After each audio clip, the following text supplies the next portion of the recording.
So we'll start off the day with some fresh eggs. Sprinkle some pepper and salt on them.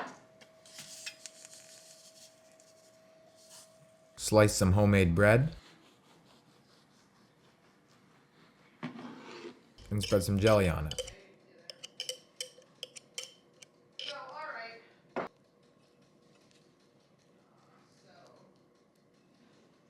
Now we're ready to go to work. Good morning, everybody. So today I am finally going to finish up the onions. I still have about 10 more flats to go. And when I say flats, I mean the seed trays. And there's 512, I don't know if you can see that right there, cells in each tray. So it's a little over 10,000, no, a little over 5,000 more to go, sorry.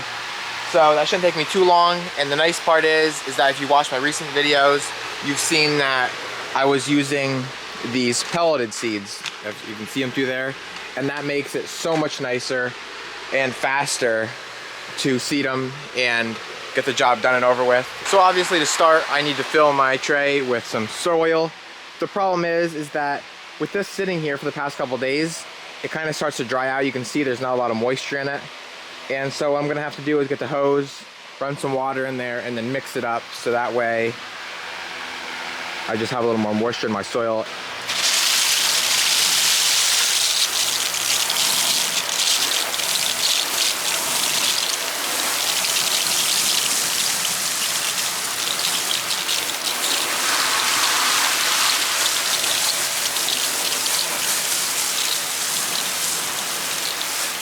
The problem with doing it like this and not having that soil buster, which you've seen, is when you have all this water, it kind of wants to get clumpy.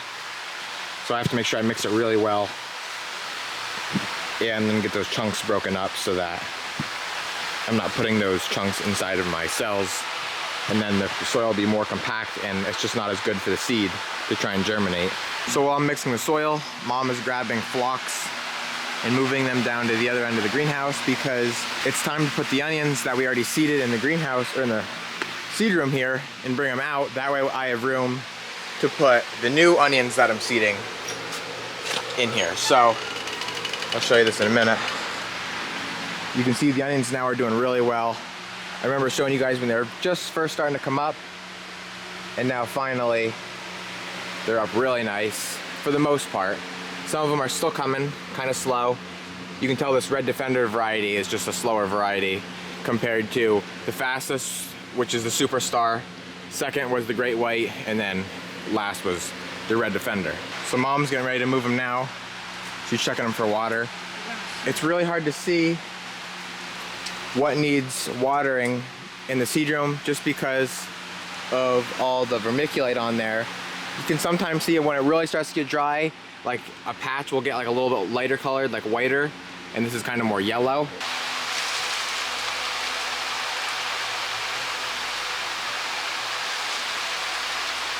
So by running it through my fingers, I kind of just make sure no big chunks are going into those cells. Or trying to make sure anyway. Sometimes I'll get like a stick. I'll take that out as well. So that's good. And I'll just take and smooth it out over all the cells.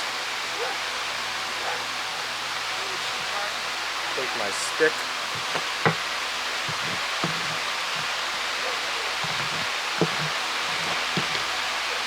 Clean off the edges.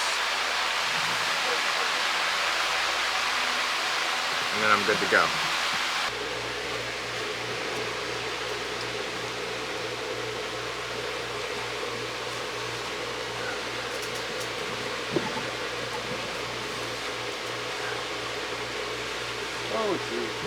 So now that I took my tool, made my indentions, I'm ready to start seeding. I got my bigger hold seed tray on here just because, as you can see, these seeds are huge. At first, the vacuum has a little bit of trouble getting all that suction because, you know, with all that air, it's trying to suck down.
that's what it should look like when I'm done. Perfect. So then once all my seeds are in here, I'll get my little sifter, get some of the same soil that's in the bottom of those cells, and I'm going to sift it over top. This is the only seed that we'll do this for, onion seeds just in general, because they like to be covered heavy, but we don't like to use that real coarse stuff. I mean, this is very fine, but we like to make it even finer for the onions.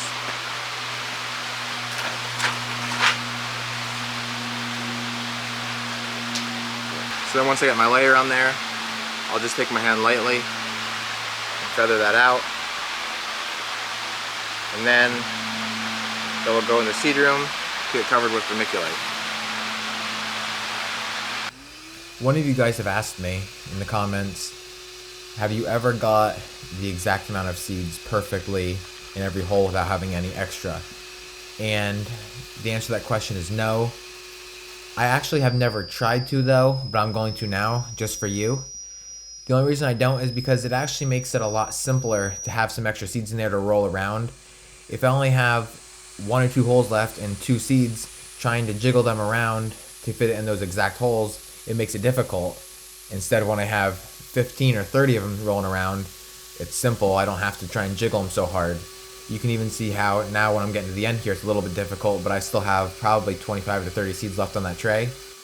So after about 6 different attempts, this is about the closest I got. As you can see, I actually didn't put enough seed on. I had to throw on, I think, about 5 or 10 more to finish it off. But like I said, it's extremely difficult to get exactly 512 seeds. While I'm seeding, Mom's down here trimming the mint. We have pineapple, strawberry, chocolate, and mojito. Right now she's working on the chocolate. So explain to what you're doing. I'm just nipping off the ends. This variety actually hasn't grown as much as some of the other ones were a lot worse. And why? What's the point of And it? then when you nip off these ends, it'll make it bush out and grow up thicker and fuller.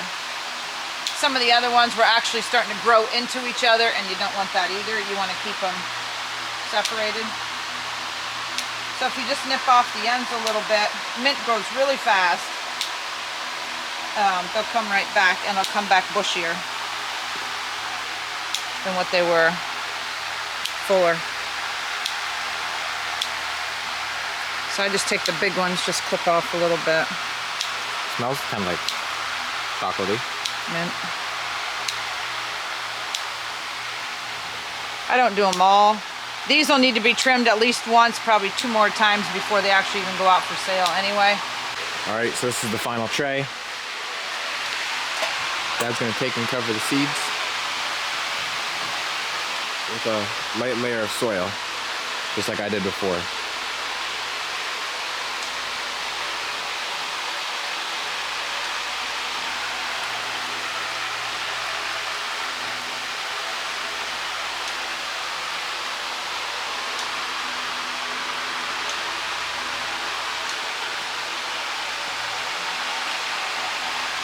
That hurts my hand.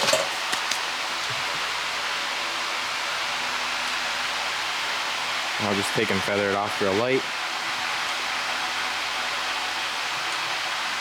And that's it.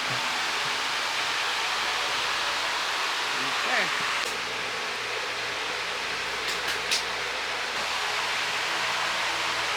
Finish trimming. So now the last step is covering it with vermiculite. And like I said before, onions like to be covered heavy, so he's gonna put a pretty heavy layer of vermiculite on there. But also try and make it even across the entire thing.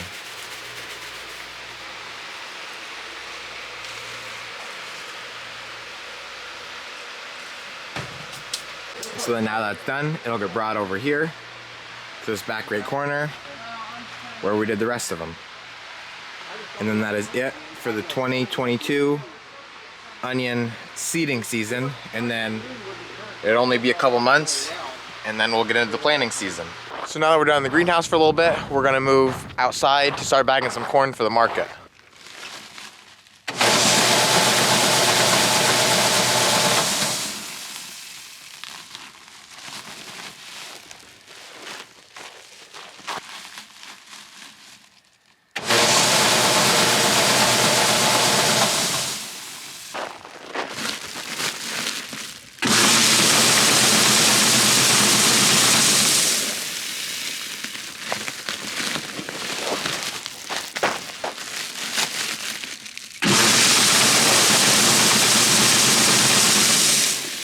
So now we're moving into weighing the corn.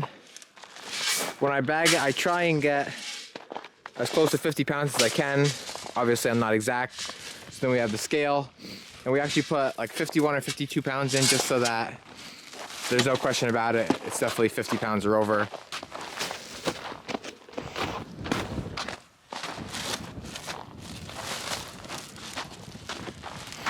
So we'll just put it on the scale, and then that weight there will go up or down. Like right now it's light, so we'll put some corn in there. So it starts to float up just like that. When it floats in the center, we know it's good. Bring it over there and stack it, and then I will grab the bag tire and start tying them. I already tied these couple here.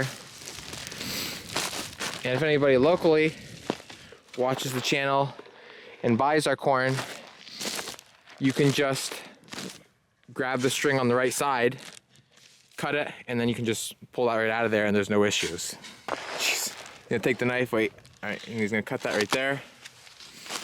Then he'll grab that string right on the front side and it pulls right out and you can open it up.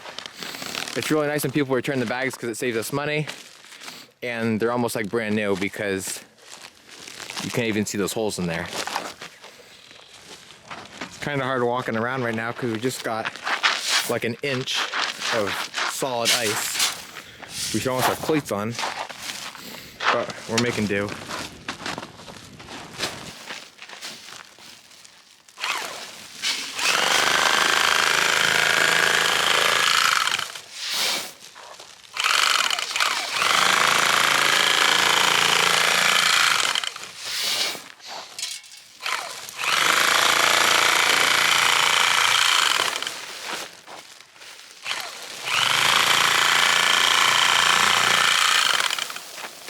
What the heck?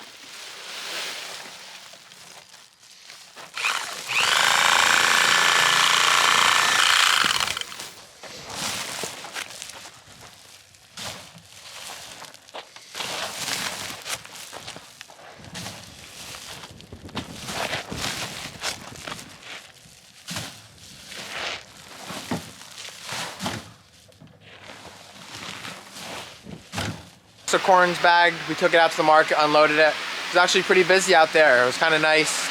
Usually in the winter months, things start to slow down a little bit.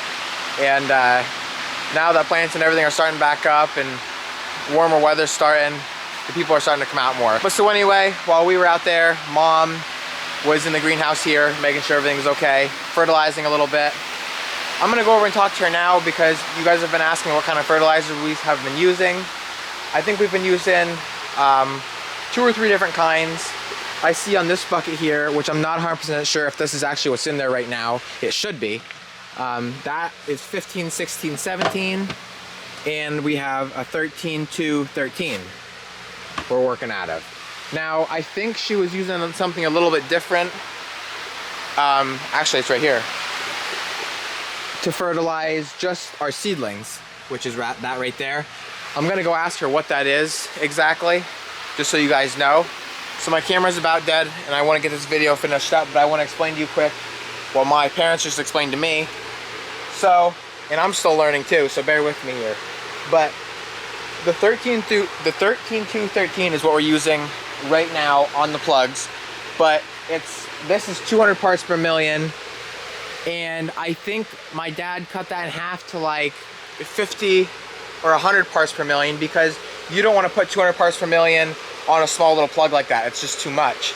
So, and what the 13-2-13 does exactly is it helps the roots grow, get a nice big root system underneath, but it doesn't make the plant shoot up and get real lengthy and get spindly, and instead of having that nice thick stalk coming up, it'll be like long and it'll flop over. It's just not good. So that's why 13-2-13 is so good.